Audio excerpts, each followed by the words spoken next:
SSC এমটিএসের slot booking শুরু হয়ে গেছে। সবাই স্লট বুক করে নাও, এরপরে না হলে নিজেরা নিজেদের মন পছন্দ স্লট পাবে না।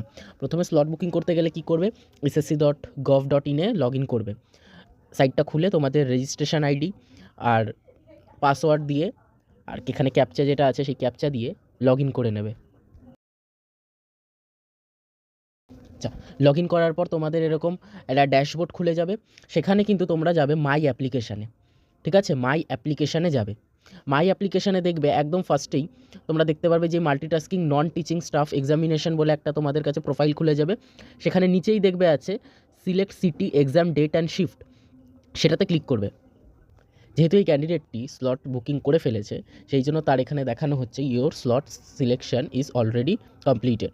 আর যদি না করে থাকো তুমি তাহলে কি দেখাবে, তোমার ফার্স্ট হচ্ছে সিলেক্ট ব্লক সিলেক্ট করতে হবে। এখানে দেখো ব্লক সিলেক্টে কী করবে, তুমি কোন ডেটে এক্সাম নিতে চাও সেই ডেটগুলো তোমাকে সিলেক্ট করতে হবে।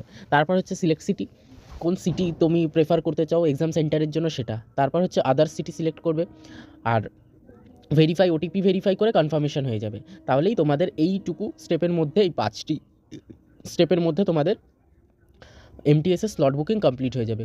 লেট করো না, খুব তাড়াতাড়ি স্লট বুকড হয়ে যাচ্ছে, এরপরে নিজেদের মন পছন্দ স্লট পাবে না।